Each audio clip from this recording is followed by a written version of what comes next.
Candice Glover, and you're watching Idology on TVLINE.com. You get to Top 5 week, you massively reworked Straight Up. Songs from the year you were born in particular weren't that great. I remember going through that list because I would do that article every week, what should the idols sing? And I was like, 89, like 89 was not kind. And then I'm the oldest too, so I was like, why do I get all these old songs? But it wasn't that long ago, but I didn't want to do what people thought I was going to do because I saw that. I saw your website, and I'm the type of person, I know it's not good all the time, but I read a lot of the internet and where I'm not supposed to because there's some cruel things on there.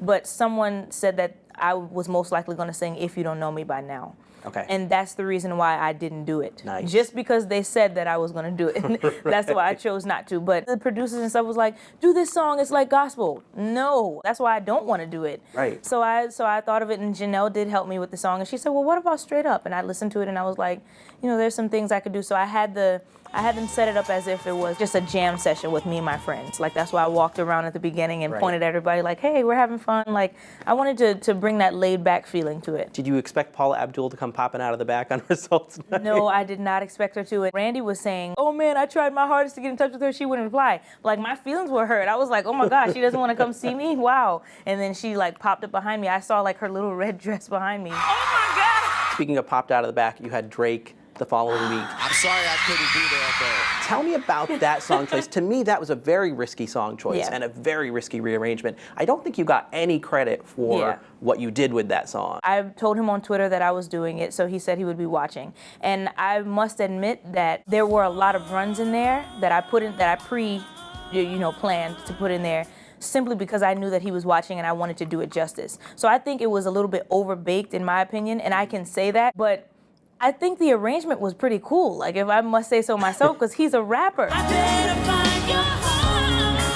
I do agree, like nobody really said, you know, Candice, you took a rap song and changed it up. And that's around the time that you started getting like church girl feedback, and I did not understand that. I still don't understand it. You're that church girl, and praise God for that. We love that. I didn't get it at all, and why pick the week that I do a hip-hop song to tell me that I'm churchy? It was weird, because he said every phrase doesn't need a run, always. And then the next week, with Harry Connick Jr., he was like, you can never take a church kid like her or Amber and say, don't sing runs. What do you want me to do? Like, it was at that point where I was like, what do you want from me? You got from Nicki that week, like, well, who's your market? Are you current enough? And I was noticing on the show that you weren't getting a lot of feedback, like when we come to your concert or when we listen to your album. You got a lot of best vocal of the week, but no one was ever projecting marketability or the future on you. It kind of hurt my feelings when I would hear like them say, oh my gosh, like you're so current, like I could hear you on the radio today.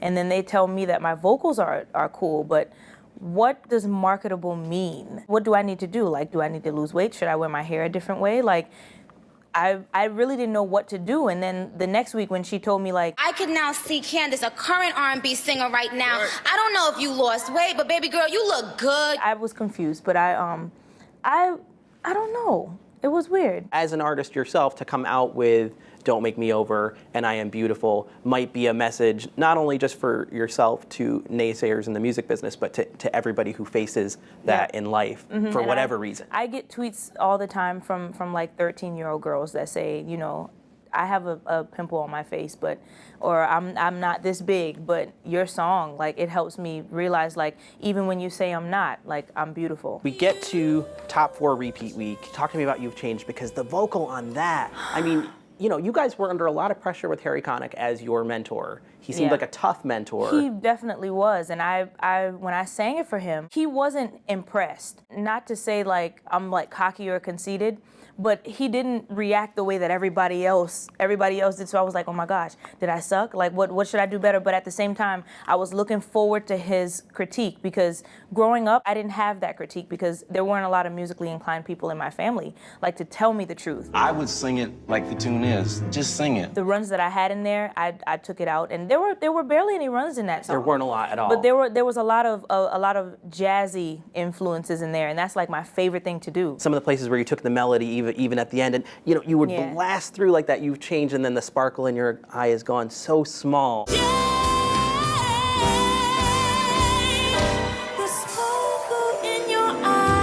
That's one of those ideas that I didn't have when I went to bed, but I woke up the next morning, I was like, that would be so cool to just have all the music stop and just be like, this wrong. That was my favorite part. This is around the time, too, that the rumor came out that you needed personality training. I don't know what personality training is. What do they teach you at personality training? Yeah. Like how to smile, how to wave, how to laugh, how to do Angie's clap.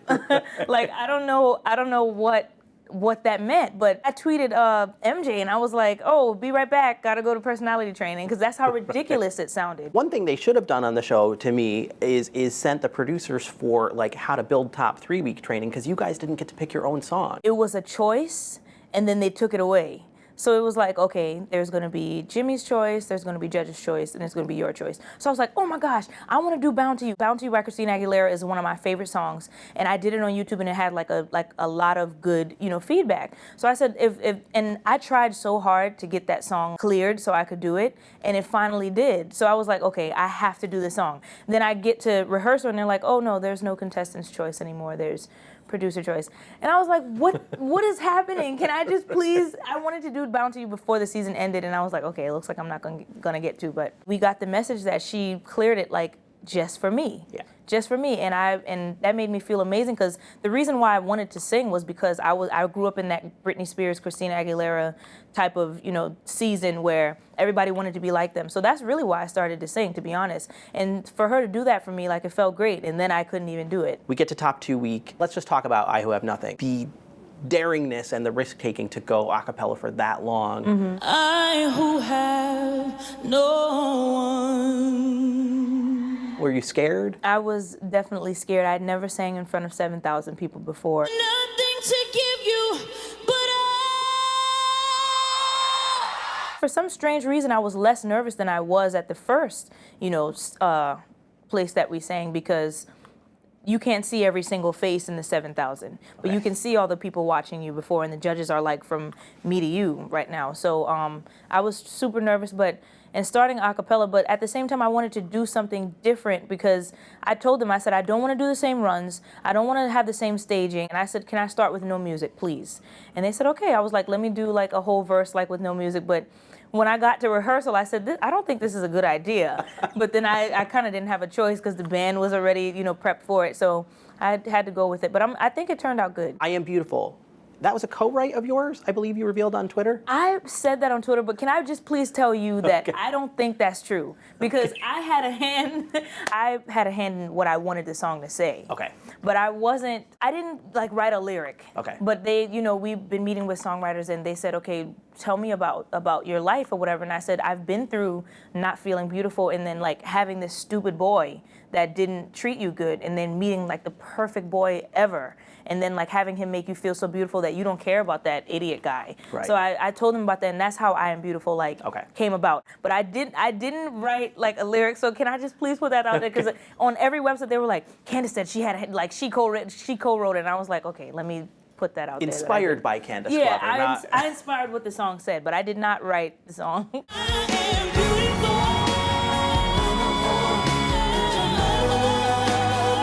And a spiritual aspect to it as well. At least that's the vibe I got when you were performing it on the show. Yeah, definitely. I think you can capitalize, the H's in some of the he's and he says, but I definitely don't have a problem with that. The song was originally meant for like, relationships, but when I won and I had sang, like I, was pointing up there like, God made me in his image, and I'm beautiful no matter what you say, so. Everyone knows season 12 ratings were down a little bit, and people are like, is Idol over? Mm-hmm. And you're now the face of the franchise for the next season, so to speak. Right. Does that put pressure on you to be a hit and to be a success? I think it puts pressure on me knowing that I'm one of how many girls? 4 prior to you, I think. 4, and I'm the 5th girl, and the 4 of them had amazing careers. So I can't suck now.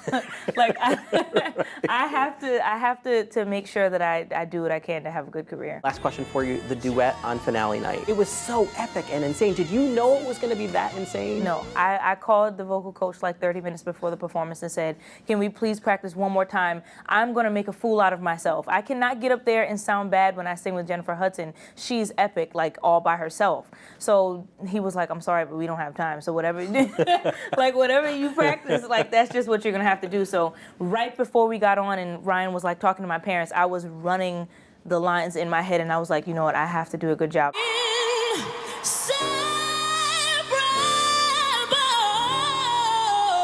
It turned out good, and she's so down to earth and so lovely, so I love her. We got to give you the Idology bouquet for the Oh my season. gosh! In your favorite color, purple. We don't is give flowers so to everybody, but you really pretty. inspired us this season. You made Idology worth taping every week, and you made the season super Can I exciting. just say that it's my favorite review site ever? Thank you very much. I love it.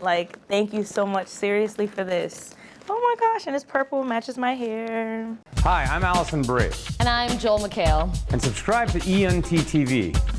It's just ENTV for all your entertainment news. No, it's EENTV. It's just ENTV, so whatever. It's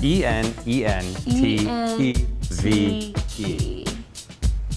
Unless it conflicts with anything, channel or company we work for. I'm Allison Brie. Signing off.